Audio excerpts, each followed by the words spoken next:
Marcus Washington's hand trembled as he ended the call. The entire cabin fell silent, flight attendants frozen mid-service. "I own this airline," he whispered, his voice carrying through first class. The white flight attendant who'd refused him, a mere minutes earlier, blanched champagne bottle slipping from her grasp, shattering on the floor. Nobody moved. Marcus slid his phone into his jacket, the acquisition papers finalized during this very flight. The crew had no idea they'd been discriminating against their new boss. Would they still have jobs by sunset? Before we dive into this story, let us know where you're watching from in the comments. If you believe in justice and accountability, hit that like button and subscribe for more powerful stories about overcoming discrimination. 4 hours earlier, Marcus Washington had boarded the Legacy Airlines flight with little fanfare. At 44, he carried himself with the quiet confidence of a man who'd built something from nothing. As the founder and CEO of Horizon Technologies, a company valued at $13 billion, Marcus could have chartered a private jet. Instead, he usually flew coach. "Keep yourself grounded," his mother had always said. "The moment you forget where you came from is the moment you lose yourself." Growing up in a cramped apartment in the Bronx with a single mother working 3 jobs, Marcus had learned the value of humility early. Even after his revolutionary data security algorithm had catapulted him into the ranks of tech billionaires, he'd maintained his connection to ordinary people. Today, however, was different. His assistant had apologetically informed him of a last-minute flight change. "I'm sorry, Mr. Washington, but your usual flight was canceled. I had to book you in first class on Legacy Airlines." Marcus had frowned at this news. Legacy Airlines had a reputation. Not a good one among minority travelers, according to stories he'd heard from friends and colleagues. But the confidential acquisition meeting couldn't wait. For months, he'd been quietly arranging to purchase the struggling airline, partly because of those very stories. Sometimes, real change required power from within. As he approached the check-in counter, ID and first-class ticket in hand, the attendant glanced up, then back down, her smile faltering slightly. "I'll need to see additional identification, sir." Marcus produced his passport. The attendant studied it intensely, comparing the photo to his face multiple times. "Is there a problem?" he asked politely. "Just being thorough," she replied, still scrutinizing his documents while waving through the white businessman behind him with barely a glance at his ID. Marcus took a deep breath and let it go. He was used to these subtle indignities. 20. Years of corporate success hadn't erased the suspicion that seemed to follow dark skin in luxury spaces. Today he couldn't afford to make a scene, not when he was hours away from acquiring the very airline demonstrating why such an acquisition was necessary. Boarding moved quickly. Marcus found his seat in 2A and settled in, opening his secure laptop to review the acquisition papers one last time. Everything was in order. By the end of this flight, Legacy Airlines would be under new ownership, though only his executive team and the Legacy board knew about the deal. A commotion interrupted his concentration. A tall white man in an expensive suit stood in the aisle, glaring down at him. "Excuse me, but I believe you're in my seat," the man announced loudly. Marcus looked up calmly. "2A? I don't think so, sir. This is my assigned seat." The man's face reddened. "Look, I always sit in 2A when I fly this route. There must be some mistake," his voice carried, drawing attention from other passengers still boarding. "I understand, but my boarding pass clearly shows 2A, Marcus replied, showing his ticket. "Perhaps the airline changed your seat assignment?" Instead of checking his own boarding pass, the man flagged down a passing flight attendant. "This gentleman is in my seat," he declared confidently. The flight attendant, whose name tag read Veronica Miller, turned to Marcus with immediate suspicion. "Sir, may I see your boarding pass?" Marcus handed it over, maintaining his composure. Veronica examined it with excessive scrutiny, while other white passengers continued boarding without verification. "And your ID, please," she added. "Is that necessary? You can see the boarding pass matches," Marcus noted. "It's policy, sir," she insisted with a thin smile that didn't reach her eyes. After verifying that Marcus was indeed assigned to seat 2A, Veronica turned apologetically to the white passenger. I'm so sorry for the confusion, Mr. Thornton. It appears there was a change in the system. Let me find you another first-class seat immediately. This is outrageous, Thornton muttered, loud enough for everyone to hear. I've been a platinum member for 15 years. As the situation resolved, Marcus noticed several nearby passengers watching the scene unfold. Some with sympathy, others with thinly veiled prejudice in their eyes. He returned to his documents, determined to stay focused on the bigger picture. In less than 4 hours, he wouldn't just be a passenger on this airline, he would own it. But as more passengers boarded and settled in, the pattern of behavior from the crew became impossible to ignore. White executives received warm welcomes and immediate offers of pre-flight champagne. When the flight attendant reached Marcus, she walked right past without acknowledgement, then returned to passengers who had boarded after him. Just as he was about to speak up, a middle-aged white man rushed onto the plane, clearly the last two. Ard. The cabin door closed behind him, and the Legacy Airlines flight to San Francisco prepared for takeoff, carrying with it a CEO whose patience was beginning to wear thin. The distinct sound of champagne bottles popping echoed through the first-class cabin as Veronica Miller expertly served passengers seated in the premium section. Each white passenger received a flute of bubbling champagne with a warm smile and personalized greeting. "Here you are, Mr. Davidson, your usual." "Mrs. Reynolds, lovely to see you again." Yet when she reached Marcus Washington's seat, her smile vanished, and she moved past without a word. Marcus cleared his throat. "Excuse me, could I get a drink as well?" Veronica turned, her expression shifting to one of forced politeness. "Of course, sir. What would you like?" "Champagne would be nice, like everyone else," Marcus replied evenly. "I'll check if we have any left," she said before walking away. 5 minutes passed. 10. The plane had begun taxiing and still no drink appeared. Marcus observed as another flight attendant served the white businessman who had boarded last with champagne and a warm smile. From the galley, he overheard fragments of conversation. Must have used someone else's miles. Probably his first time in first class. The words weren't directed at him, but they were clearly about him.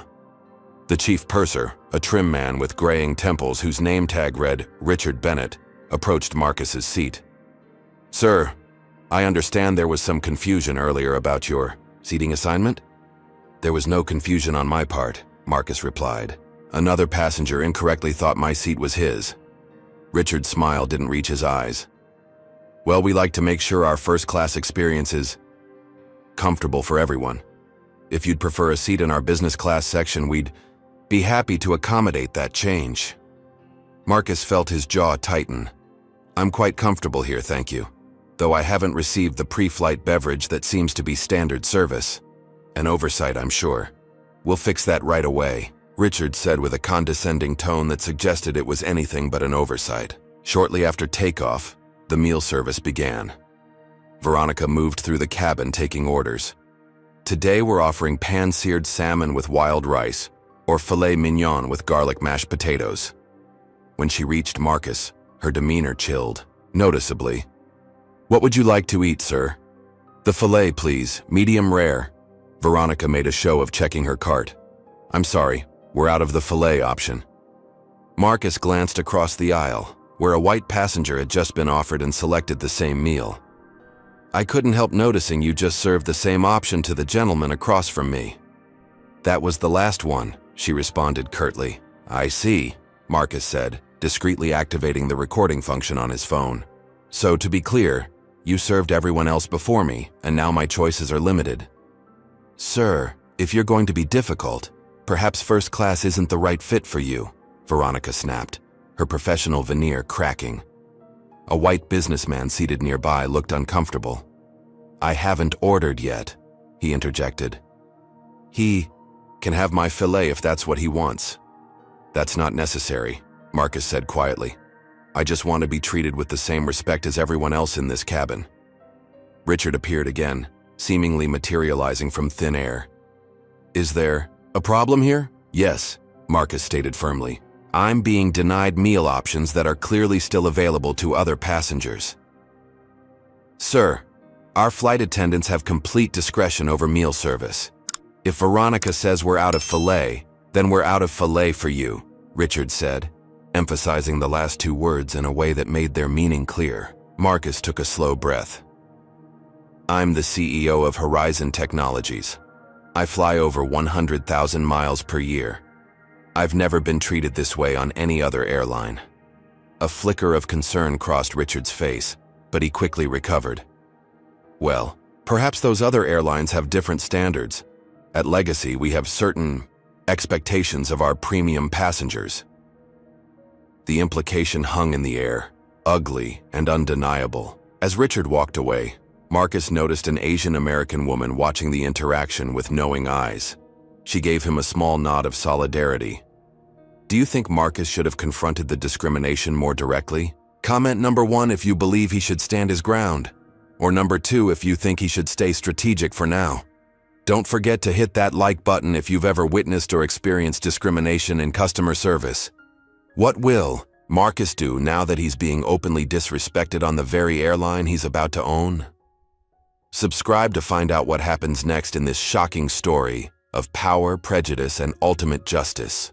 The salmon arrived at Marcus's seat looking noticeably smaller than portions served to other passengers. The rice was undercooked, the vegetables lukewarm. He looked at the plate, then back up at Veronica, who seemed to be waiting for a reaction. Is something wrong with your meal, sir? She asked with feigned concern. You know there is, Marcus replied calmly. This is not the standard first-class meal being served to other passengers. Veronica's smile tightened. I assure you, sir, all our meals meet Legacy Airlines' high standards. Marcus placed his napkin on the tray. I'd like to speak with the chief purser again. He's very busy with other passengers, she replied dismissively. I'll wait.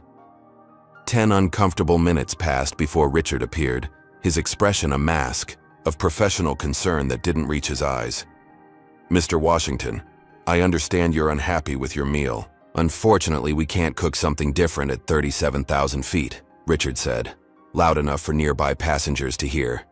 Marcus kept his voice measured. That's not the issue. The issue is that I'm receiving deliberately inferior service compared to every other passenger in this cabin. That's a very serious accusation, Richard replied, his tone hardening. It is, Marcus agreed, and I've been documenting every instance since boarding. A flicker of uncertainty crossed Richard's face. Perhaps you'd be more comfortable in our economy section, where the expectations are different. The suggestion hung in the air, an unmistakable attempt to humiliate him in front of the entire first-class cabin. Several passengers shifted uncomfortably in their seats. The Asian American woman Marcus had noticed earlier looked up from her laptop, watching the scene unfold with increasing concern. I paid for first class, Marcus stated firmly. I expect first-class service. Richard leaned closer, his voice dropping to a whisper. People like you should know your place. If you continue making a scene, I'll have the captain divert this flight. Marcus felt a cold anger settle in his chest. He'd experienced discrimination before, in boardrooms, at exclusive clubs, even at high-end stores, but rarely this blatant, this unapologetic. I'd like your employee number and full name, Marcus requested. Richard straightened up, smirking. Flight crews are protected by privacy regulations, for security reasons. The Asian American woman suddenly spoke up. That's not true. Crew members must identify themselves to passengers upon request. It's FAA regulation. Richard shot her a venomous look before turning back to Marcus. I'll bring you a comment card if you have concerns. As Richard walked away, the woman across the aisle leaned over. I'm Sandra Chang, executive at Pacific Investment Group. I've been watching what's happening. It's disgraceful. Marcus Washington, he replied, extending his hand. Thank you for speaking up. They do this all the time, she said quietly. I've flown Legacy for years. Their treatment of minority passengers is an open secret in corporate travel circles. Marcus was about to respond when his phone buzzed with a secure message. The final acquisition documents were ready for his electronic signature. In less than an hour, he would own 51% of Legacy Airlines. The timing felt almost poetic. He stood up, intending to use the first-class lavatory to review the documents privately. Immediately, Richard appeared in the aisle. Sir, The captain has turned on the fasten seatbelt sign due to expected turbulence. You need to return to your seat immediately. Marcus glanced around. Other passengers are up moving around. They're returning to their seats as instructed. Richard lied, even as a white passenger strolled past them toward the lavatory. Marcus sat back down, his patience wearing dangerously thin. He could see Sandra documenting the interaction on her phone, her camera discreetly angled toward them. A white passenger across the aisle who had been listening to the exchanges suddenly spoke up. "This is ridiculous. I've been flying first class for 20 years, and I've never seen service this poor or treatment this blatantly discriminatory." "Sir, this doesn't concern you," Richard responded coldly. "It absolutely does," the man countered. "My name is James Wilson, senior partner at Wilson Financial. I'll be filing a formal complaint about your conduct today." Richard's face flushed with anger. "The crew has complete authority on this aircraft. If you continue to be disruptive, there will be consequences." As if on cue, the captain's voice came over the intercom. "This is Captain Bryant speaking. We're experiencing some turbulence. All passengers and cabin crew, please return to your seats immediately and fasten your seatbelts." The timing was too convenient to be coincidental. Marcus realized the crew was coordinating against him, using the full authority of the cockpit to shut down any opposition. As he fastened his seatbelt, he felt something he rarely experienced in his professional life: powerlessness. But it was temporary. Very temporary. What these discriminatory crew members didn't know was that in exactly 45 minutes, their entire professional reality would change forever. Marcus opened his secure email, ready to sign the final documents that would make him their boss. Sometimes justice came in unexpected forms. The fabricated turbulence announcement had its intended effect, silencing the confrontation and forcing everyone back to their seats. But it also created something the crew hadn't anticipated: conversation. As passengers remained buckled in with nothing to do but talk, the first-class cabin became a hive of whispered discussions about what they were witnessing. Sandra Chang leaned across the aisle when Richard retreated to the galley. "I've been recording everything," she whispered to Marcus. "This isn't just bad service, it's textbook discrimination." "I appreciate that," Marcus replied quietly. "Unfortunately, it's not an unfamiliar experience." Sandra nodded grimly. "Last month they made me verify my first-class ticket 3 times while white passengers walked right through. Then mysteriously lost my vegetarian meal request. When I complained, the purser suggested I might be on the wrong flight." From the row behind them, James Wilson joined the conversation. "I've flown over 2 million miles with Legacy and I've noticed patterns. Their treatment of minority passengers has gotten worse over the past year. Some of my colleagues refuse to book with them anymore." Marcus absorbed this information, mentally adding it to the dossier of reasons this acquisition was necessary. His phone vibrated again, his executive team confirming that the final documents were ready for signature. The timing couldn't be more illuminating. Here he sat, experiencing firsthand the discriminatory culture he was about to inherit and change. From the galley, Richard watched them with narrowed eyes. He approached a young flight attendant trainee. "Emma, take over the mid-cabin service. I need to make a call to the cockpit about our situation." Emma Roberts, barely 3 weeks into her training, glanced nervously at Marcus and the others. "What situation, sir?" "Difficult passengers," Richard said dismissively. "Just keep an eye on 2A and his new friends. If they get up or cause any problems, let me know immediately." Emma nodded uncertainly and moved to follow orders, though her expression betrayed discomfort with the situation. As Richard disappeared toward the front of the aircraft, Marcus noticed Emma's hesitation. When she passed with a water pitcher, he smiled warmly. "First week on the job?" Emma looked startled that he'd noticed. "Third week, actually. Still learning." "You're doing great," Marcus assured her. "This can't be what they taught you in training, though." Emma glanced nervously toward the galley. "No, sir, it's not," she admitted quietly before moving on. Sandra watched the interaction with interest. "Potential ally?" "Maybe," Marcus mused. "But she's in a vulnerable position. The industry culture protects senior crew members at all costs." His secure phone buzzed again with an encrypted message. Papers ready for final signature.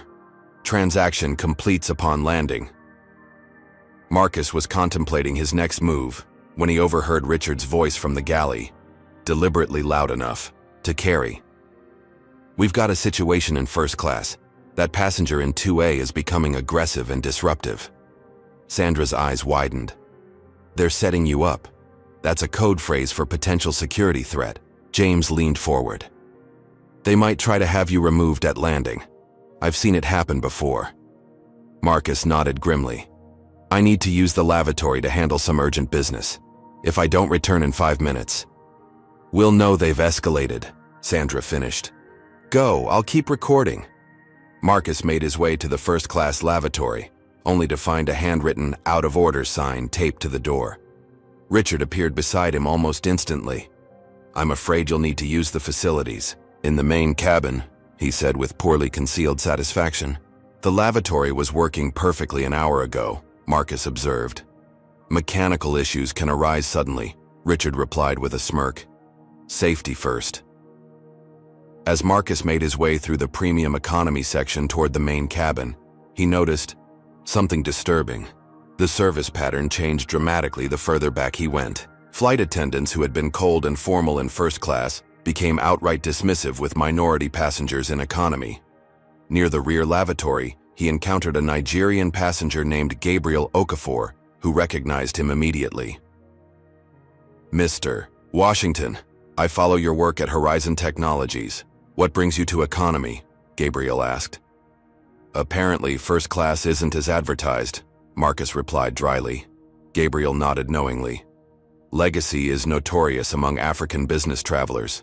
I've filed 3 formal complaints this year alone. They always disappear into their customer relations system, never to be addressed. How often do you fly with them? Marcus asked. Too often. They have a virtual monopoly on certain routes I need for business. But their crew members make it clear we're not welcome, especially that chief purser Richard. He's been reported multiple times by various passengers. This confirmed what Marcus had suspected. The problem was systemic, not isolated. By the time he returned to first class, he found his seat had been disturbed. His laptop was closed. His documents shifted slightly from their original position. They went through your things, Sandra whispered. I recorded it. Richard claimed he was securing loose items during turbulence, but he was clearly looking at your screen before closing it. Marcus checked his security settings. The laptop had automatically locked after inactivity, protecting the acquisition documents. But the invasion of privacy was disturbing evidence of how far the crew was willing to go. Richard approached, again this time with Captain Bryant beside him. The captain's presence in the cabin mid-flight was unusual and concerning. Mr. Washington, the captain began formally, I understand there's been some disagreement with our service today. Before Marcus could respond, Richard interjected, Captain, this is the passenger I mentioned. He's been hostile since boarding, demanding special treatment and threatening our staff. That's absolutely false, James cut in. I've witnessed everything. Your crew has been discriminating against Mr. Washington systematically. The captain's expression hardened. Sir, I wasn't speaking to you. Flight crew reports are part of our official record. Then you should know your record will be false, Sandra added, holding up her phone. I've documented everything. Captain Bryant's face reddened. Recording crew members without consent is against airline policy. Documenting discrimination is my right as a passenger, Sandra countered. The standoff was interrupted by an announcement. This is your captain speaking. Due to a security situation, we will be making an unscheduled landing in Denver. Please remain in your seats with seatbelts fastened. The announcement sent a wave of murmurs through the cabin. Captain Bryant returned to the cockpit without another word, while Richard remained, a triumphant gleam in his eyes. Security situation, Marcus questioned. Standard protocol for disruptive passengers, Richard replied smoothly. An air marshal will evaluate the situation upon landing. As Richard walked away, Marcus realized the crew was attempting to have him removed from the flight based on fabricated security concerns, a serious escalation that could potentially affect his reputation and even his freedom. The aircraft began its descent toward Denver. Marcus's phone buzzed once more, the final call to sign the acquisition documents before landing. As the plane tilted downward, Marcus made his decision. This wasn't just about one bad flight experience anymore. It was about exposing and changing a culture of discrimination that had gone unchecked for too long. What these crew members didn't realize was that their actions weren't just costing them a customer, they were costing them their jobs. The plane descended rapidly toward Denver International Airport, the cabin eerily quiet as passengers processed the announcement about a security situation. Marcus Washington remained outwardly calm, though his mind raced with strategies. The crew succeeded in having him removed as a security threat. It could create complications with the acquisition finalization. As the plane leveled out for its approach, a uniformed air marshal made his way to the first-class cabin. Richard immediately approached him, pointing discreetly toward Marcus. "That's him in 2A," Richard whispered, though loudly enough for nearby passengers to hear. "He's been aggressive and threatening since takeoff." The air marshal, a stern-faced man with a military bearing, approached Marcus's seat. "Sir, I'm Air Marshal Jordan Stevens. I need to speak with you about some concerns raised by the flight crew." Marcus nodded calmly. "Of course." "Could you describe your interactions with the crew today?" Jordan asked, his expression neutral but watchful. Before Marcus could answer, Richard interjected. "He demanded special treatment, became hostile when meal options were limited, and has been disruptive throughout the flight." "I'm asking the passenger, not you," Jordan said firmly to Richard, whose smug expression faltered. Turning back to Marcus, the air marshal continued. "Please go ahead, sir. Since boarding, I've experienced a pattern of discriminatory treatment," Marcus explained calmly. "I was questioned about my seating assignment, skipped during beverage service, denied the meal choice that was available to other passengers, and just now found my personal belongings had been searched while I was away from my seat." Sandra leaned forward. "I've documented everything, including the crew searching his belongings without permission." Jordan glanced at her. "And you are?" "Sandra Chang, executive at Pacific Investment Group. I witnessed the entire situation." James Wilson spoke up as well. "I can corroborate their account. The crew's behavior has been appalling." The air marshal's expression remained professional, but Marcus could see a flicker of realization in his eyes. This wasn't the simple, disruptive passenger scenario he'd been told to expect. "Mr. Washington, do you have any record of these interactions?" Jordan asked. Marcus nodded. "I've been documenting everything discreetly." Richard's face darkened as he realized his plan was backfiring. "Captain Bryant has authority over this aircraft, and he's determined this passenger is a security risk." "That determination seems premature based on what I'm hearing," Jordan replied. He turned to Marcus. "Sir, I need to confirm. Have you at any point threatened or become physically aggressive with the crew?" "Absolutely not," Marcus answered firmly. The air marshal nodded. "In that case, there's no immediate security concern. We'll continue this discussion after landing." He turned to Richard. "The captain should be informed there's no need for security intervention at this time." Richard's face flushed with anger as he stormed toward the cockpit. Moments later, Captain Bryant's voice came over the intercom. "This is your captain speaking. Our unscheduled stop has been canceled. We will continue to our original destination of San Francisco. Please remain seated with your seatbelts fastened." The announcement sparked murmurs throughout the cabin. Jordan gave Marcus a slight nod before returning to his seat at the rear of first class, his presence now a deterrent against further escalation from the crew. Emma, the trainee flight attendant, approached with a fresh glass of water for Marcus. "I'm sorry about all this," she whispered quickly before moving on. As the plane regained altitude, Marcus decided to use the relative calm to visit the economy restroom again, this time with a different purpose. Walking through the main cabin, he observed more closely how the crew interacted with passengers of different backgrounds. The pattern was unmistakable and disturbing. Near the rear galley, he encountered Gabriel Okafor again. "Still experiencing the Legacy Airlines special treatment?" Gabriel asked wryly. "It's worse than I imagined," Marcus admitted. "How long has this been going on?" Years, Gabriel replied. But it's gotten more blatant recently. There was a change in management about 18 months ago. Since then, several senior crew members known for their inclusivity have mysteriously been reassigned or pushed out. Do you know who was behind those changes? Marcus asked. Word is it came from someone high up, executive level. Gabriel lowered his voice. There's a rumor that Captain Bryant is related to someone on the board of directors. He's untouchable, which is why he and his favorite crew members like Richard can get away with this behavior. This information added a disturbing new dimension to the situation. The discrimination wasn't just from individual crew members. It appeared to be tacitly approved or even encouraged by leadership. Thank you for sharing this, Marcus said. It might be more important than you know. When Marcus returned to first class, he found his seat area had been disturbed again. More blatantly this time. His laptop was open, the screen showing a password entry field with multiple failed attempts. They tried to access your computer while you were gone, Sandra whispered urgently. Richard claimed he needed to secure loose items during turbulence. Again, but he was clearly trying to get into your files. James Wilson chimed in. I challenged him, and he threatened to have me removed at landing too. Marcus checked his secure phone. The acquisition documents were still awaiting his final signature. The attempted breach of his privacy was the last straw. He took his seat just as Richard approached again, this time with an accusatory glare. Sir, a passenger has reported a laptop missing. Would you mind if we check your bag? The implication was clear and outrageous. Now they were trying to frame him for theft. Actually, I would mind, Marcus replied coolly.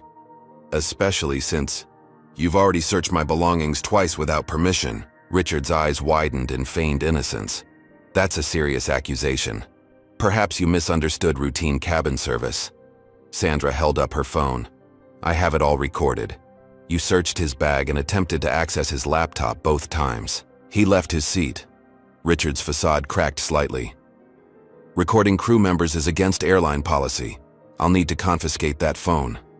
That's not happening, Sandra replied firmly. The standoff was interrupted by Captain Bryant's voice. Again, this is your captain speaking. Due to ongoing disruptions in the cabin, we will be landing in Reno, where law enforcement will board the aircraft. All passengers are required to remain seated until authorities arrive. The situation had escalated beyond reason, Marcus realized. The crew was willing to divert an entire flight and inconvenience all passengers, rather than acknowledge their discriminatory behavior. It was time to make the call that would change everything. Have you ever witnessed someone abuse their authority like these flight crew members? Comment number 1, if you've experienced or seen similar discrimination, or number 2, if you've witnessed someone stand up against it. Don't forget to like this video if you believe accountability matters regardless of someone's position. What do you think will happen when Marcus finally reveals who he truly is? Will the crew face consequences for their actions, or will they find a way to escape justice? Subscribe now to find out in the next part of this shocking true story.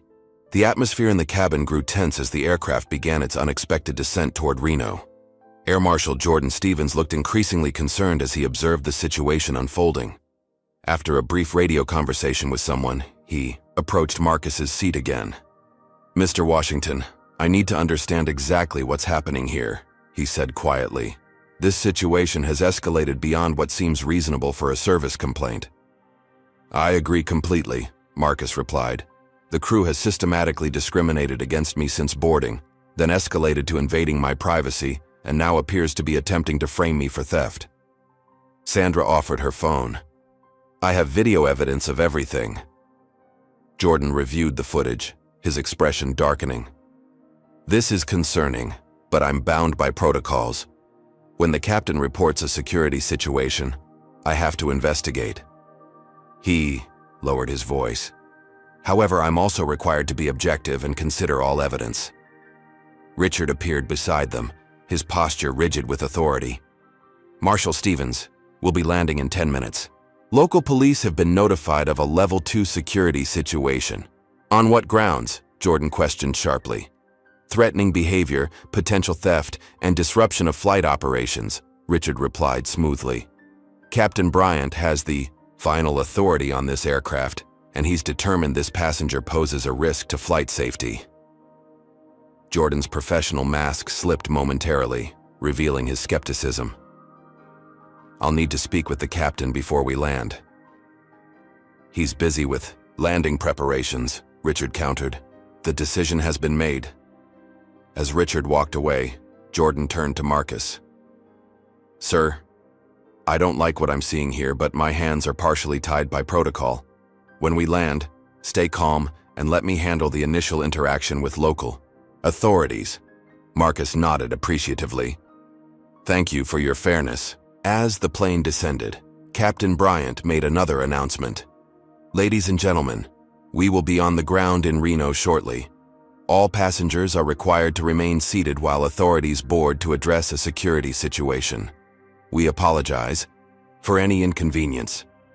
The announcement sent a ripple of concern through the cabin. Several passengers looked toward Marcus with expressions ranging from confusion to support. The air marshal returned to his seat, communicating quietly into his radio. Marcus used these final minutes before landing to check his secure messages. An urgent text from his executive team read, "Acquisition papers require immediate signature. Transfer of ownership must finalize before market open tomorrow." The timing couldn't be worse, or perhaps more perfect.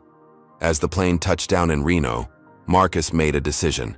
He quietly slipped into the first-class lavatory, which had mysteriously become functional again once the air marshal was involved.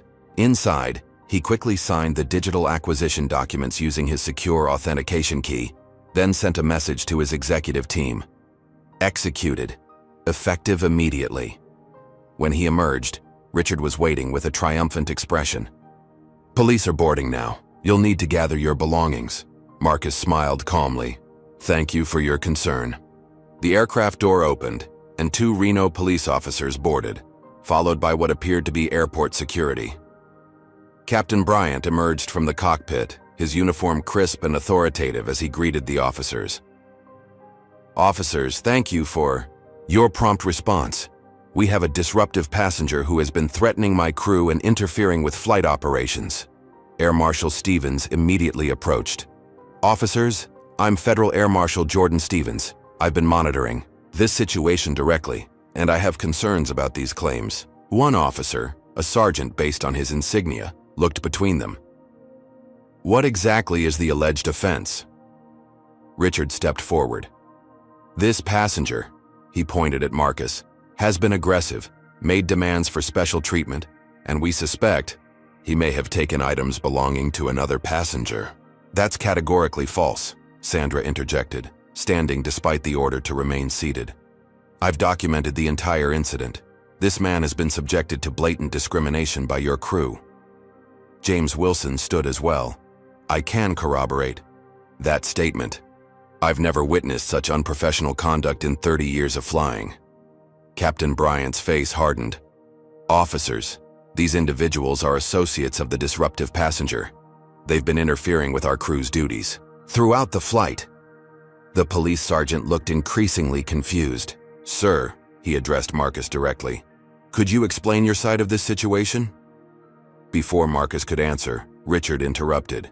He's been making false accusations of discrimination to cover his disruptive behavior. I wasn't asking you, the sergeant said firmly to Richard, then turned back to Marcus. Sir? Marcus remained remarkably composed. Since boarding, I've experienced a pattern of discriminatory treatment from this crew. When I politely requested equal service, they escalated the situation, searched my belongings without permission, attempted to access my laptop, and are now trying to have me removed based on false accusations. He's lying, Captain Bryant snapped. This is a security matter, and I have full authority over this aircraft. The sergeant looked uncomfortable with the conflicting accounts. Perhaps we should continue this discussion in the terminal. Marcus's phone rang with a distinctive tone he recognized immediately. I apologize, but I need to take this call. It's quite urgent. He stepped slightly away and answered, Mr. Washington, this is Diane from Legal. The acquisition is complete. You are now the majority owner of Legacy Airlines, effective immediately. The board has been notified and emergency protocols have been activated as per the terms of the agreement. Thank you, Diane. Please proceed as planned. I'll be in touch shortly. Marcus ended the call and turned back to the increasingly confused group. What acquisition? Captain Bryant demanded, having overheard part of the conversation. Marcus smiled calmly.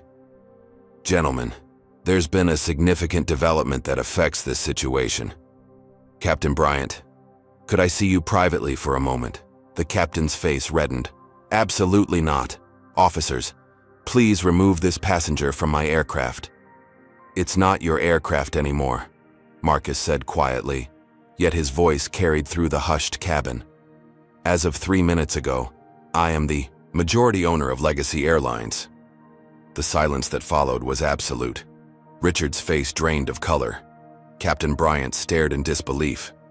That's impossible, the captain finally sputtered. Marcus held up his phone, displaying the confirmation documents. I've been in negotiations to acquire controlling interest in Legacy Airlines for months. The deal finalized during this flight. The police sergeant looked bewildered. So you're Marcus Washington, CEO of Horizon Technologies and now majority owner of Legacy Airlines, Marcus confirmed. And I've just experienced firsthand why this acquisition was so necessary. Richard took an involuntary step backward. This is some kind of trick. At that moment, Marcus's phone rang again. He answered on speaker. Mr. Washington, this is Chairman Davis of the Legacy Airlines board. We've just received notification of the ownership transfer. The board is assembled for an emergency session as requested. We're awaiting your instructions. The cabin erupted in astonished murmurs. Captain Bryant's authoritative posture crumbled visibly as the reality of the situation dawned on him. The police sergeant cleared his throat. It seems there's been a misunderstanding. Do you wish to press charges, Mr. Washington?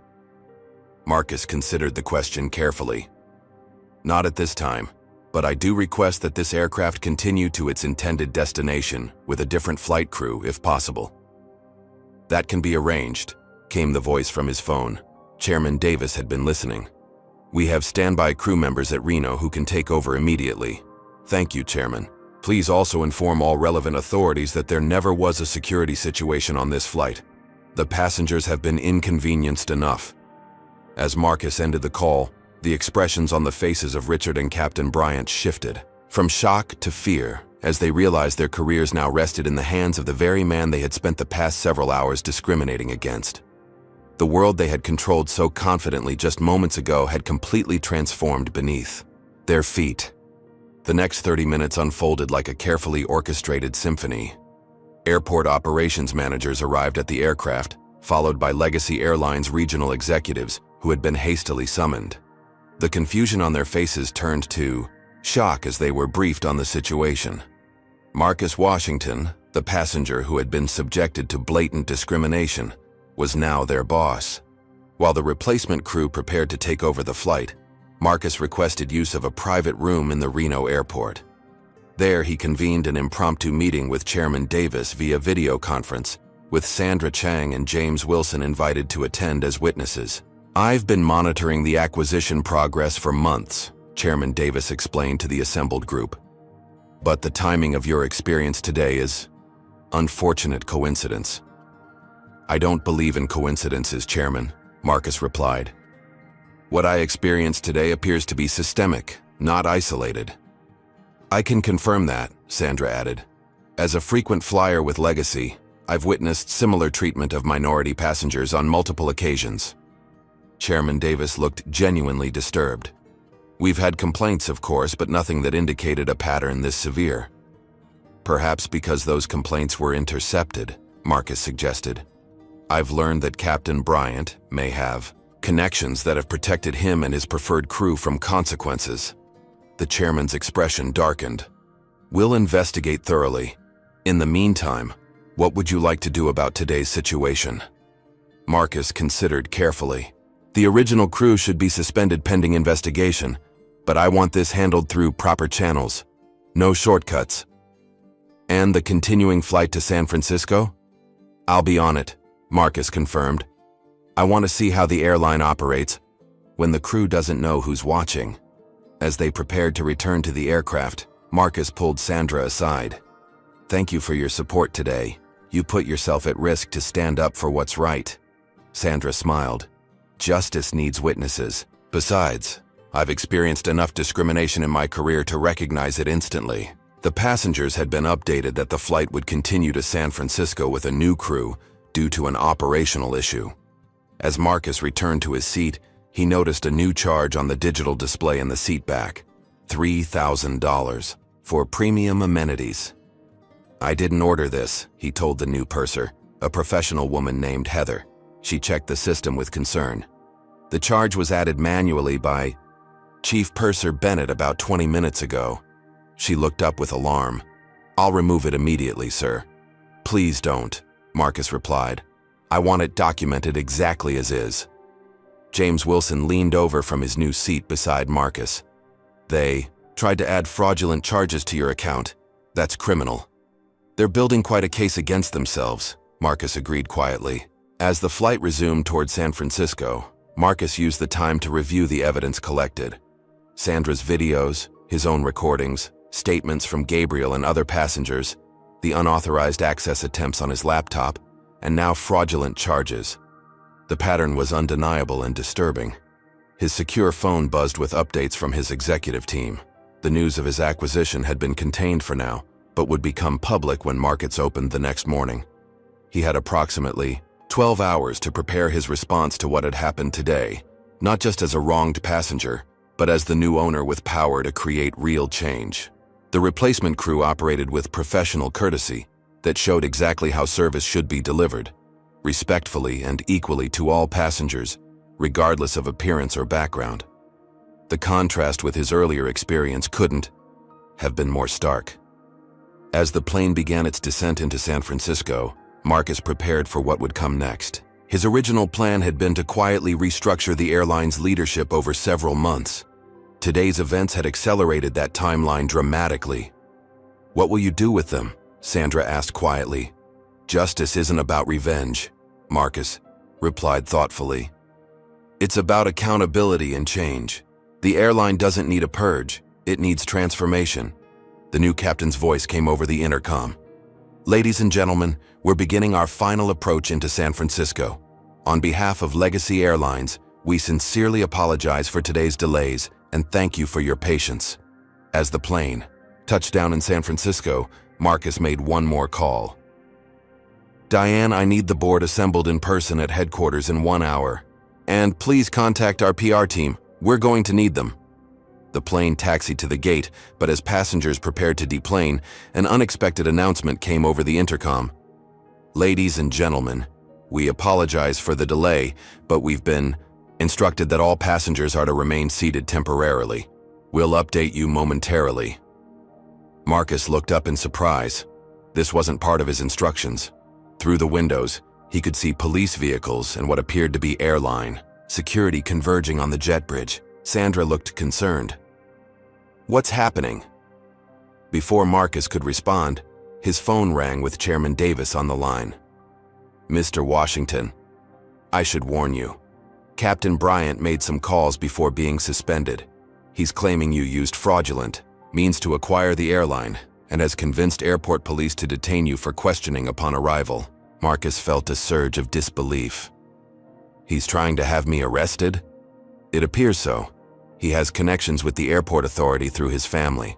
I'm working to clear this up, but there may be some unpleasantness when you deplane." The captain's voice came over the intercom again. "Mr. Marcus Washington, please identify yourself to the flight attendant. Airport security needs to speak with you upon arrival." The final power play was unfolding. Even in defeat, those who had discriminated against him were trying to use the system one last time to humiliate and control him, but they had miscalculated badly. "Chairman," Marcus said calmly into the phone, "please have our corporate counsel meet me at the gate and contact the FBI field office in San Francisco. Filing a false report to law enforcement is a federal offense." As he ended the call, Marcus noticed the concerned faces of passengers around him. They had witnessed his mistreatment throughout the journey, and now they were about to witness its culmination. What the crew never understood was that Power without accountability always eventually fails. The cabin door opened and the moment of truth had arrived. The jet bridge connected with a soft thump, and tension filled the cabin as uniformed officers appeared at the aircraft door. Marcus Washington sat calmly in seat 2A, watching as confusion played across the faces of the security personnel. Clearly, they had expected to board, identify a troublemaker, and swiftly remove him. Instead, they were met by a phalanx of suits, Legacy Airlines executives who had rushed to the gate upon hearing of Captain Bryant's last desperate maneuver. "Where is Marcus Washington?" one officer asked, scanning the first-class cabin. Before anyone could respond, a distinguished older man in an impeccable suit stepped forward. "I'm Gregory Parker, General Counsel for Legacy Airlines. There seems to be a serious misunderstanding. Mr. Washington is not only our valued passenger, but as of approximately 90 minutes ago, he is the majority owner of this airline." The officers exchanged bewildered glances. "We have reports of a disruptive passenger who allegedly committed fraud." "Those allegations," Parker interrupted firmly, "are themselves fraudulent, made by a suspended employee currently under investigation for discrimination and misconduct. We have extensive documentation and multiple witnesses." He gestured toward Sandra and James, who had both stood to show their support. Marcus finally rose from his seat. "Officers, I understand you're doing your job. I'm Marcus Washington, and I'm happy to answer any questions, but I believe you've been misled as part of a retaliatory action." The lead officer, a veteran sergeant who clearly recognized a rapidly deteriorating situation, nodded slowly. "Perhaps we should continue this conversation in the terminal, sir." "Of course," Marcus agreed. "But first, I'd like all passengers to deplane normally. They've been inconvenienced enough today." As passengers filed past, many nodded respectfully to Marcus. Some whispered words of support or shared their own observations of the discriminatory treatment they'd witnessed. Gabriel Okafor stopped briefly, business card in hand. "Mr. Washington, what happened today wasn't isolated. I have documentation of similar incidents on legacy flights going back 18 months. If it would help your investigation." Marcus accepted the card gratefully. "It would help enormously, thank you." As the last passengers deplaned, a commotion erupted at the end of the jet bridge. Richard Bennett and Captain Bryant had arrived, apparently expecting to witness Marcus being led away in handcuffs. Instead, they found themselves face to face with their new employer and a growing contingent of airline executives. "This is absurd," Captain Bryant sputtered upon seeing Marcus standing freely among the executives. "This man disrupted my flight and endangered passengers." Marcus stepped forward calmly. The only danger on that flight was the discriminatory treatment that nearly caused a riot among witnesses. "You have no proof of that," Richard snapped, though his confidence was clearly wavering. Sandra Chang raised her phone. "Actually, we have extensive video documentation of everything that happened." One of the officers, who had been quietly reviewing information on his tablet, looked up with newfound understanding. "Captain Bryant, we received your report alleging fraud and security threats, but our verification shows Mr. Washington is indeed the new majority shareholder of Legacy Airlines through a legitimate acquisition that's been in progress for months." The captain's face drained of color. That can't be right." Chairman Davis, who had arrived during the exchange, spoke with quiet authority. "The board approved this acquisition unanimously, Captain. It was finalized today while Mr. Washington was experiencing discriminatory treatment on your aircraft."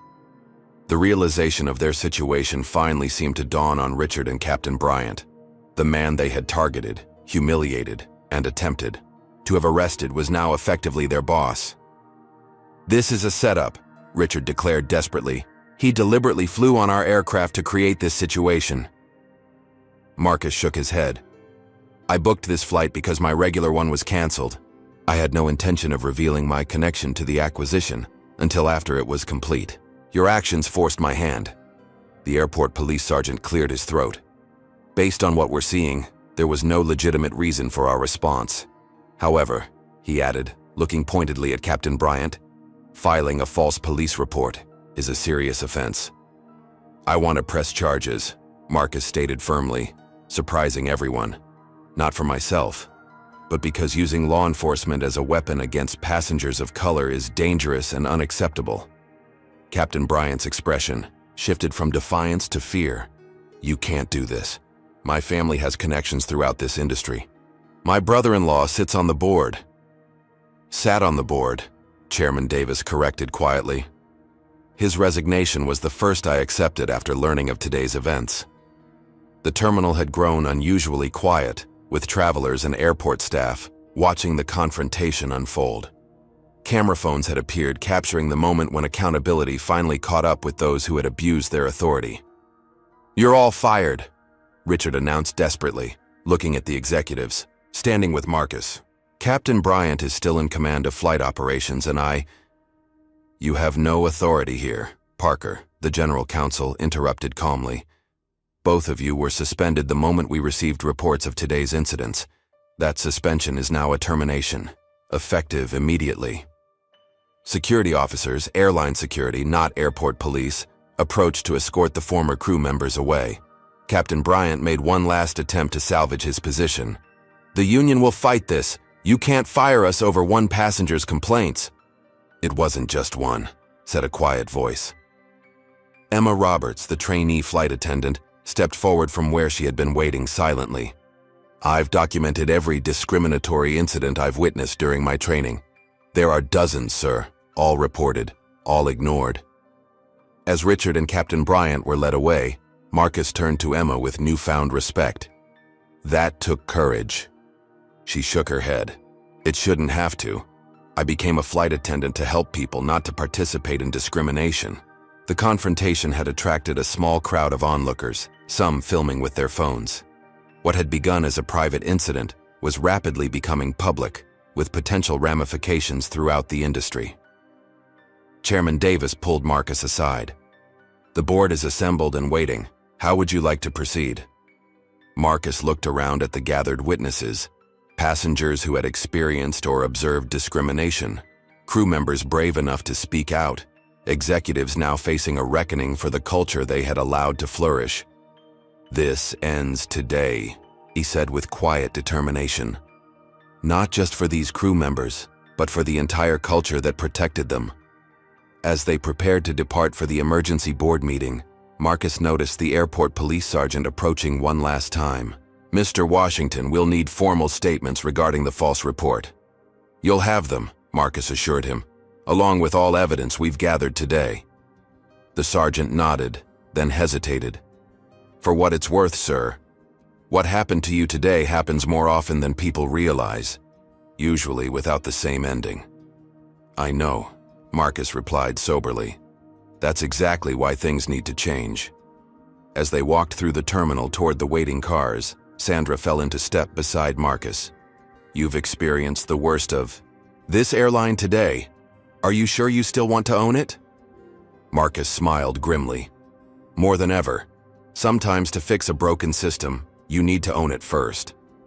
Have you ever witnessed justice served in real time like this? Comment number 1 if you believe Marcus handled the situation perfectly, or number 2 if you think he should have taken different actions. Don't forget to hit that like button if you've been waiting for the crew to get what they deserved. What will happen at the board meeting? Will Legacy Airlines be transformed, or will the remaining leadership resist Marcus's vision for change? Subscribe now to find out in the next installment of this incredible story. The Legacy Airlines headquarters buzzed with nervous energy as Marcus Washington strode through the main lobby. Employees stopped mid-conversation, recognizing the man whose face had already begun circulating on social media. Within hours of landing, clips of the confrontation at the gate had gone viral, along with passenger testimonials about the discriminatory treatment they'd witnessed. The executive conference room fell silent as Marcus entered, flanked by Sandra Chang and James Wilson. Chairman Davis stood at the head of an imposing mahogany table surrounded by board members and senior executives, their expressions ranging from concerned to outright fearful.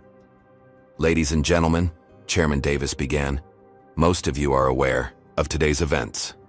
For those who aren't, Mr. Washington, our new majority shareholder, experienced reprehensible treatment on one of our flights today. Before we proceed, I believe he should share that experience directly." Marcus stepped forward. Thank you, Chairman.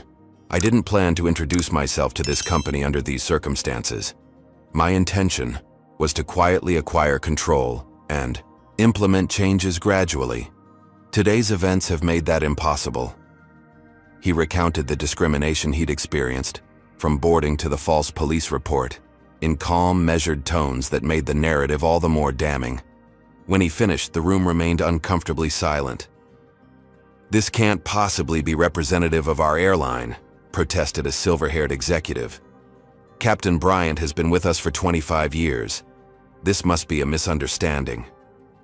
Sandra, Chang stood. There's no misunderstanding. I documented everything.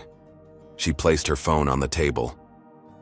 Would you like to see the videos of your crew members searching Mr. Washington's belongings without permission? Or perhaps the audio of them making racist remarks when they thought no one was listening? The executive blanched. That won't be necessary. I disagree, Marcus countered. It's absolutely necessary. He nodded to Sandra, who connected her phone to the room's display system. The videos played in sequence: the denied meal service, the discriminatory treatment, Richard's invasive searches of Marcus's belongings, and the damning audio of crew members mocking Marcus in the galley. With each clip, the room grew more silent, the executives more ashen-faced. This is one flight, Marcus stated after the final video ended. But I've already received dozens of messages from passengers sharing similar experiences. This isn't isolated, it's systemic. A notification chimed on multiple phones simultaneously. An executive glanced at his screen and swallowed hard. CNN is reporting on the incident. They're calling it Flying While Black Tech Billionaire Exposes Airline Discrimination.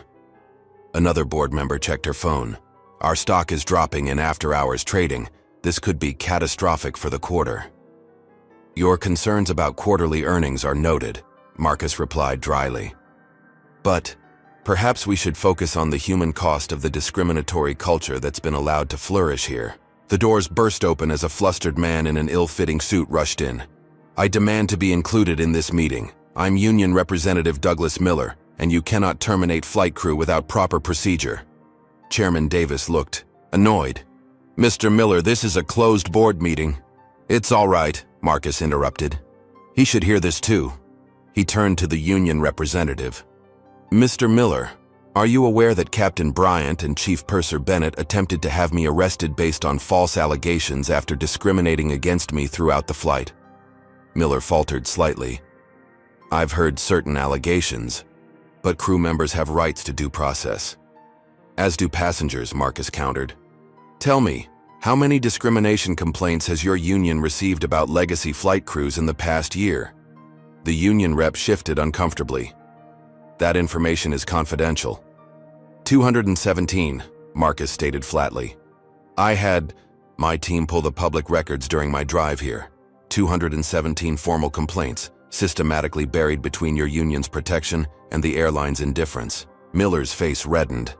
Those complaints weren't substantiated because they were never properly investigated, Marcus finished for him. That ends today. A notification sounded on Marcus's phone. He checked it briefly, then looked up with renewed determination. Captain Bryant has just given an interview to a local news station, claiming I played the race card to take over the airline and fire him unjustly. The room erupted in concerned murmurs. A PR executive spoke up urgently. We need to release a statement immediately to control the narrative. No, Marcus said firmly. No more controlled narratives. No more burying the truth. He turned to address the entire room. Legacy Airlines has a cancer, and it's spread throughout your organization. The treatment won't be comfortable, but it's necessary for survival. Sandra's phone buzzed. She checked it, then looked up with wide eyes. You need to see this. She connected her phone to the display again, this time showing a breaking news report. On screen, a reporter stood in front of the airport. We've just obtained exclusive security footage that appears to contradict Captain Bryant's claims. This video, provided by an anonymous source within airport security, shows Legacy Airlines crew members deliberately targeting minority passengers for additional scrutiny and reduced service. The footage played, showing incidents from multiple flights, all with the same pattern of discrimination, all involving Captain Bryant's preferred crew. Marcus watched the board members' faces as they witnessed irrefutable evidence that the problem extended far beyond today's flight. "Who released that footage?" demanded a board member. "That's proprietary airport security material. The more important question," Marcus replied, "is why your airline needed external security footage to expose what's been happening on your planes every day." The union representative had grown pale. "These are serious allegations that require thorough investigation." "I agree completely," Marcus cut in, "which is why I've already engaged an independent civil rights auditor to review all complaints and policies, effective immediately." He turned to the board. "This isn't a negotiation. This is me informing you of decisions already made." The realization of just how thoroughly the power dynamic had shifted finally seemed to settle over the room. These executives were no longer in control of the narrative or the company. The truth they had ignored for so long was now displayed, on screens across the country, with their new owner determined to address it head-on. "What exactly do you want from us?" asked the chairman finally. Marcus's expression was resolute. "Accountability, transformation, and the courage to admit that what happened today wasn't an anomaly. It was the inevitable result of the culture you've allowed to thrive." As if on cue, his phone buzzed with an incoming call from an unknown number. Marcus answered and listened briefly, his expression darkening. "Thank you for the information. Please send everything to my legal team immediately." He ended the call and addressed the room once more. That was a former Legacy employee who was terminated last year after reporting discriminatory practices by Captain Bryant and others. She has copies of deleted emails showing that complaints were systematically buried on orders from senior management. He looked pointedly at several executives who suddenly seemed unable to meet his gaze. The truth was finally coming to light, and for those who had enabled discrimination through action or inaction, there would be nowhere left to hide. Dawn broke over San Francisco as Marcus Washington stood at his hotel window, watching the early morning news coverage of yesterday's events. His phone hadn't stopped buzzing since the confrontation at the airport. The story had exploded overnight, with Legacy Airlines and Flying While Black trending across social platforms. A knock at the door announced Sandra Chang's arrival for their planned breakfast meeting. "Have you seen this?" she asked without preamble, handing him her tablet. The screen displayed an open letter from the Airline Pilots Association, denouncing what they called a rush to judgment and demanding due process for Captain Bryant. The statement carefully avoided addressing the actual discrimination, instead focusing on procedural concerns about the captain's termination. "They're circling the wagons," Marcus observed. Sandra nodded grimly. "And that's not all.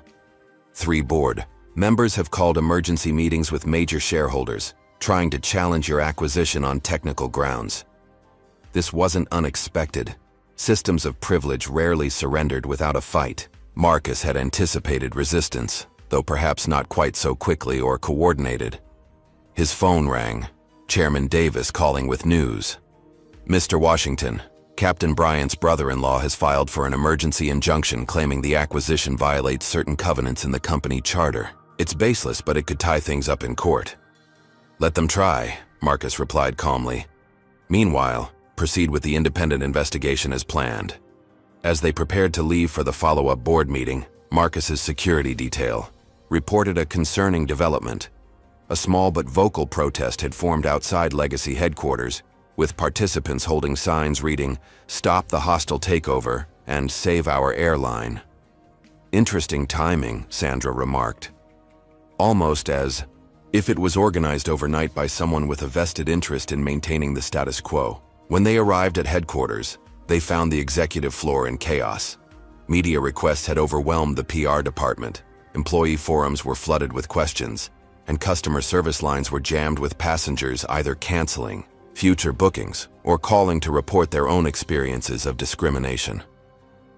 The boardroom was notably less full than the previous day. Several executives had called in sick, clearly avoiding involvement in the growing controversy.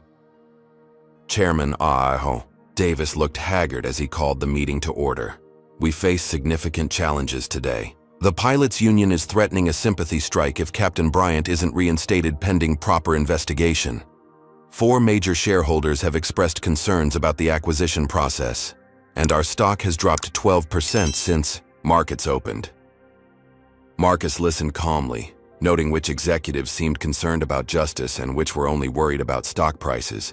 "There's more," continued the chairman. "Captain Bryant has given another interview claiming he's being scapegoated.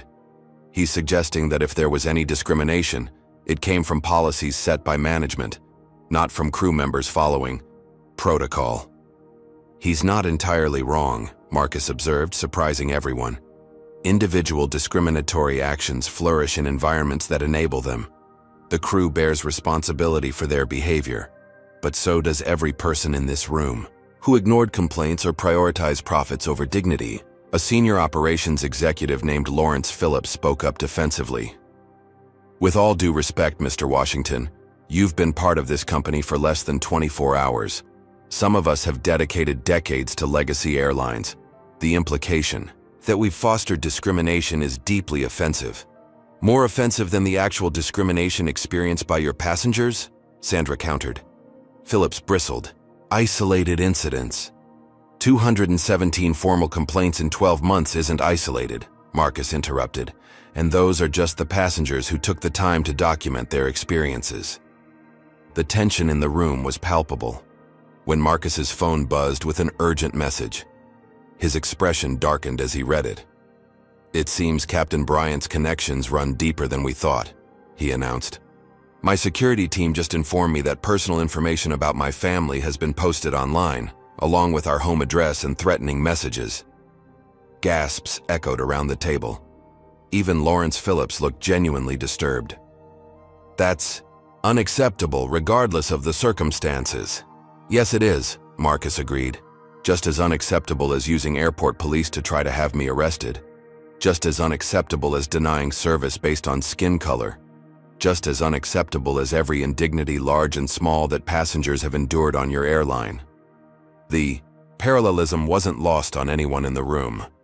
For perhaps the first time, some of the executives began to understand the gravity of what had been happening under their watch. The meeting was interrupted by Parker, the general counsel, who entered with a concerned expression. "We have a situation. Captain Bryant and Richard Bennett have called a press conference at the airport Marriott. They're about to go live with what they're calling the real story behind yesterday's events." Marcus checked his watch. "Let them. The truth isn't afraid of lies." As if on cue, an assistant rushed in with a tablet displaying the beginning of the press conference. Captain Bryant stood at a podium, his uniform crisp despite his suspended status, projecting authority as he spoke. "Yesterday, a powerful billionaire used his wealth and influence to take over our beloved airline and fire dedicated employees without due process. This isn't about discrimination. It's about corporate raiders using social issues as cover for financial gain." Richard Bennett stood beside him, nodding solemnly. Several other crew members lined up behind them in a show of solidarity. "They're reframing the narrative," Sandra observed, "making themselves the victims." Marcus watched thoughtfully. "They've had years of practice making others feel powerless. It's the only playbook they know." As the press conference continued, Captain Bryant made an unexpected announcement. "We've filed a formal complaint with the FAA alleging that Mr. Washington interfered with flight crew duties, a federal offense. We've also submitted evidence that he deliberately provoked confrontation as part of his takeover strategy." Parker, the general counsel, looked alarmed. "That's a serious allegation. Federal charges could complicate your position significantly." Marcus remained composed. "They're desperate, and desperation leads to mistakes." He turned to an assistant. "Please contact the FBI agents who took statements yesterday. Tell them we have evidence of Captain Bryant and Richard Bennett coordinating false federal complaints." The press conference took another turn as a reporter asked about the video. Evidence of discrimination. Captain Bryant dismissed it as selectively edited and taken out of context. Then came the moment that changed everything. A young flight attendant stepped forward to the microphone. Emma Roberts, the trainee who had showed empathy during the flight. I was supposed to stand here today and support Captain Bryant, she began nervously. I was told my job depended on it. But I can't lie about what I've witnessed. Her voice gained strength as she continued. The discrimination I've seen isn't isolated. It's systematic.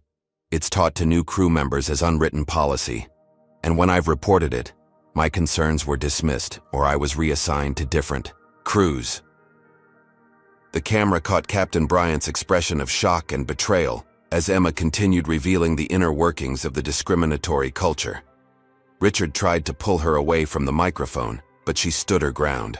Back in the boardroom, the executives watched in stunned silence as the narrative they'd tried to control crumbled in real time.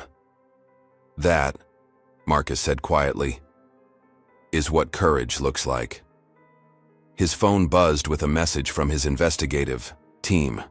Server access secured, found deleted security footage from multiple flights. Discrimination pattern confirmed with timestamp authentication.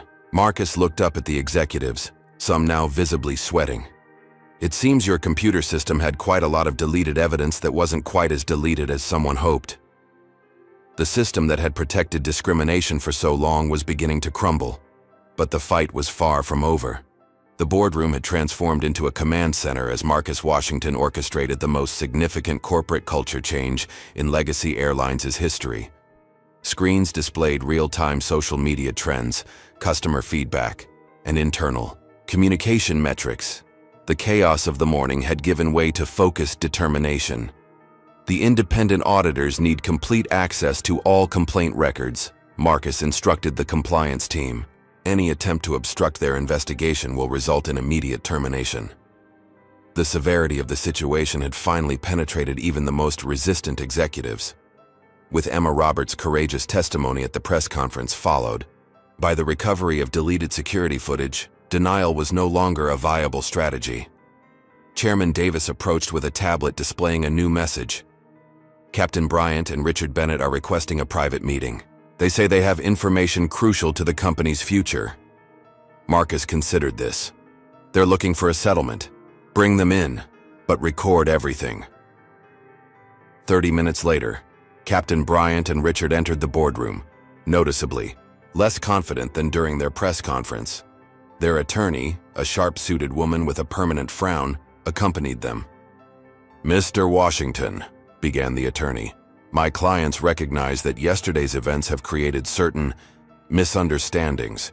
They're prepared to issue public statements clarifying their actions in exchange for appropriate compensation and retraction of termination notices." Marcus leaned forward. "You're suggesting they'll admit to discrimination if we pay them to do so?" "That's not," the attorney began, but Richard interrupted. "We followed company protocols. If those protocols resulted in what some might perceive as discrimination, that's a training and policy issue, not individual misconduct." Marcus nodded thoughtfully. "An interesting perspective. Tell me, was it company protocol to search my belongings without permission? To attempt unauthorized access to my laptop? To file false police reports?" Captain Bryant shifted uncomfortably. "Extraordinary circumstances require extraordinary measures. We believed there was a security risk." "Based on what evidence?" Marcus challenged. The captain had no answer. "Let me be clear," Marcus continued. "This meeting isn't about negotiating your return. It's about giving you the opportunity to accept accountability before the full investigation makes your positions even more indefensible." The attorney tried again. "My clients have decades of service with this airline. Their personnel files contain numerous commendations and numerous buried complaints," Marcus finished. "Did you know that 17 formal discrimination complaints were filed against Captain Bryant in the past year alone? All mysteriously marked unsubstantiated, despite video evidence in at least 5 cases." The captain's face reddened. "Those complaints were reviewed according to procedure by your brother-in-law who sat on the board," Marcus noted. "A clear conflict of interest that somehow went unaddressed for years." Richard attempted a different approach. "The senior crew has significant influence with other employees. A more measured approach to this situation could prevent operational disruptions." "Are you threatening workforce action if you don't get your way?" Marcus asked calmly. The attorney quickly intervened. My client is simply pointing out practical realities. Here's a practical reality, Marcus replied. Every minute we spend discussing how to minimize consequences for discriminatory behavior is a minute we're not spending fixing the systemic problems that enabled it. He stood, signaling the meeting's end. Your terminations stand. The investigation will proceed. If you choose to take legal action, we welcome the opportunity to present all evidence in court. As they were escorted out, Captain Bryant made one last desperate appeal. The rest of the crew was just following orders. If you want someone to blame, blame me, but let them keep their jobs. Marcus paused, genuinely surprised by this first sign of concern for others. The crew members will have individual reviews based on their actions and willingness to acknowledge mistakes. Those who demonstrated prejudice will face consequences. Those who were caught in a toxic system but showed humanity, like Emma Roberts, will have opportunities to be part of the solution. After they departed, Marcus convened the full board and executive leadership team. The room was packed, with additional participants joining via video conference. Every level of management needed to hear directly what would happen next. Legacy Airline stands at a crossroads, Marcus began, not just because of yesterday's incidents, but because of years of enabling discrimination while denying its existence. Today, that changes. He outlined a comprehensive transformation plan, independent review of all past discrimination complaints, mandatory sensitivity training for all customer-facing staff, revision of service protocols to eliminate subjective treatment, creation of a passenger bill of rights with clear accountability measures, and establishment of an independent passenger advocacy office with authority to address complaints. These changes aren't suggestions, Marcus emphasized. They're requirements for this airline's continued existence. Anyone who can't fully commit to this transformation should tender their resignation now. No one moved, though several executives looked distinctly uncomfortable. Good, Marcus continued, because accountability starts at the top. Each of you will be evaluated on your past handling of discrimination complaints and your commitment to creating an inclusive culture moving forward. Lawrence Phillips, the operations executive who had been defensive earlier, raised his hand hesitantly. What about the passengers who witnessed yesterday's events, and those who've experienced discrimination in the past? It was the first sign of genuine concern for passengers rather than profits, a small but significant step. Each affected passenger will receive personal apologies and appropriate compensation, Marcus replied. But more importantly, they'll see real change in how this airline operates. Words without action are meaningless. As the meeting progressed, Marcus introduced Sandra Chang and announced her new role heading a special task force on customer experience equity. He also revealed that Emma Roberts would lead a new initiative allowing crew members to report discrimination without fear of retaliation. Legacy Airlines will become the industry standard for equitable treatment, Marcus I concluded, not because it's good PR, though it is, but because it's fundamentally right, and because I will accept nothing less. The transformation had begun. Those who had abused their power were facing consequences. Those who had enabled discrimination through silence were confronting their complicity. And those who had suffered discrimination would finally see justice. As the meeting adjourned, Chairman Davis approached Marcus privately. The board has unanimously approved all your proposals. Even those who initially resisted see the necessity now. Marcus nodded. People can change when the cost of continuing old behaviors becomes higher than the cost of adopting new ones. Today, we changed that equation. For the first time since the acquisition, Marcus allowed himself a moment of satisfaction. The journey ahead would be challenging, but the hardest step had been taken, acknowledging the problem and committing to real change. In that moment, he thought of his mother's words. Power isn't about control. It's about creating change that ordinary people can't achieve alone. Today, he had used his power for exactly that purpose.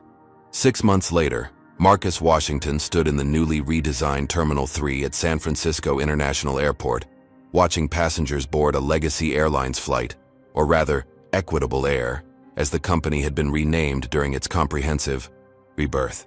The transformation had been swift and thorough. New uniforms, new branding, new training programs, and most importantly, a new culture that prioritized dignity and respect for all passengers. But the changes went far beyond cosmetic adjustments.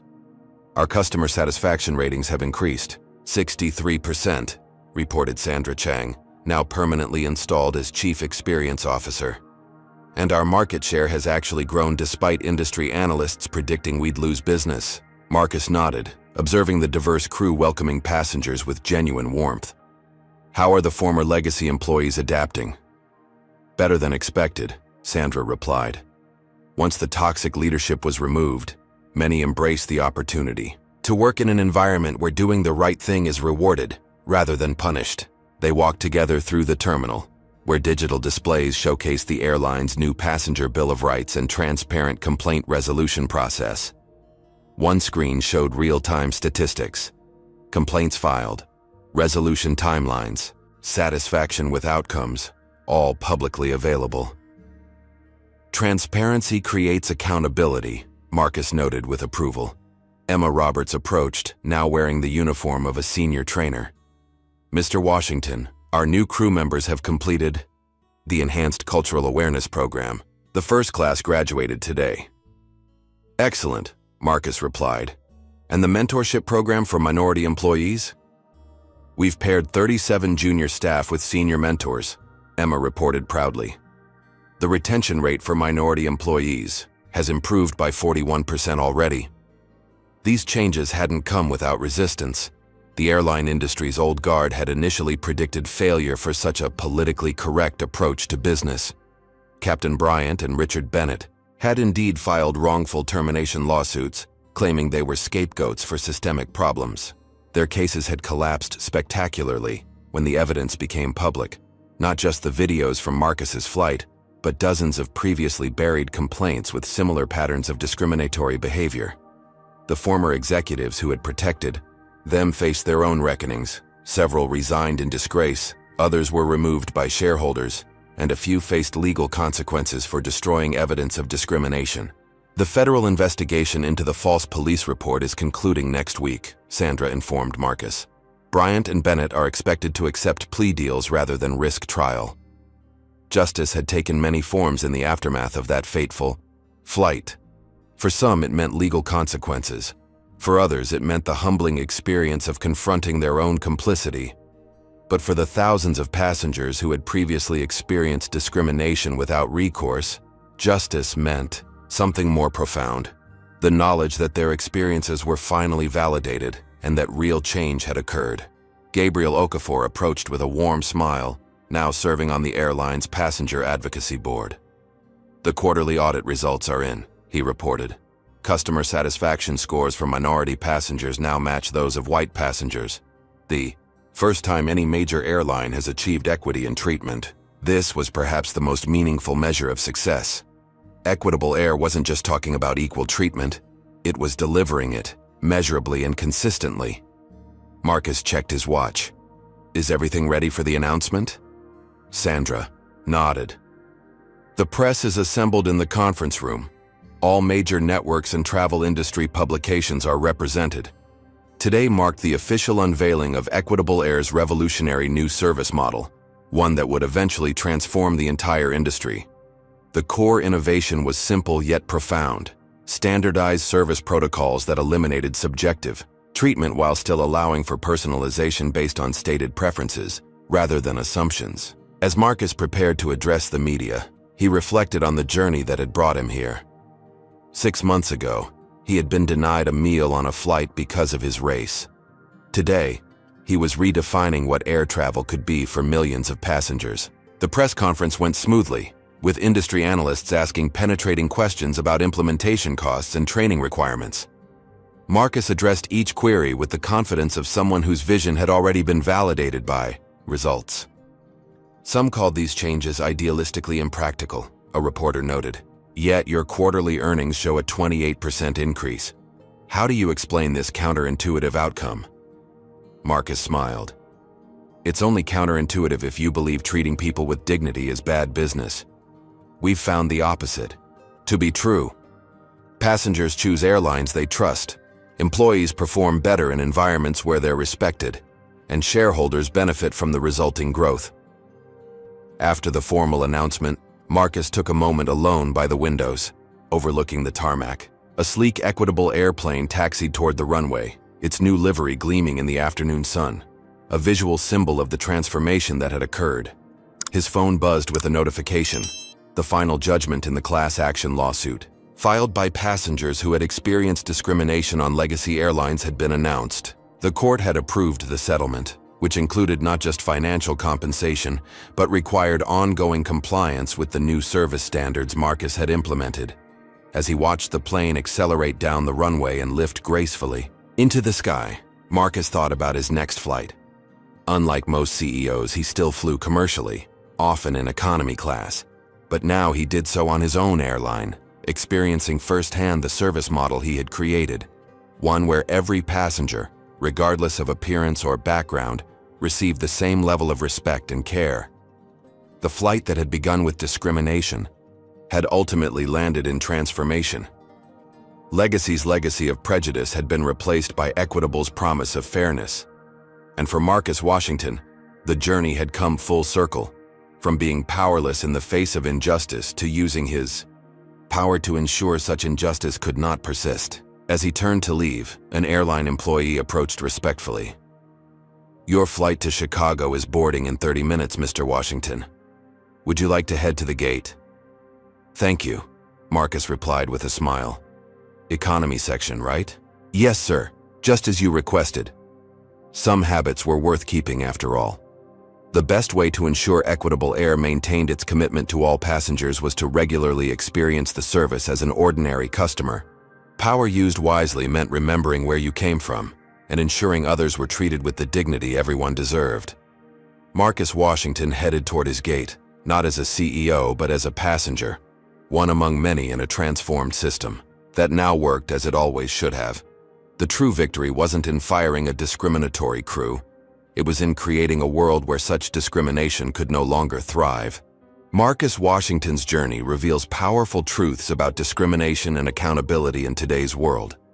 The most profound lesson is that real change often requires power from within the system.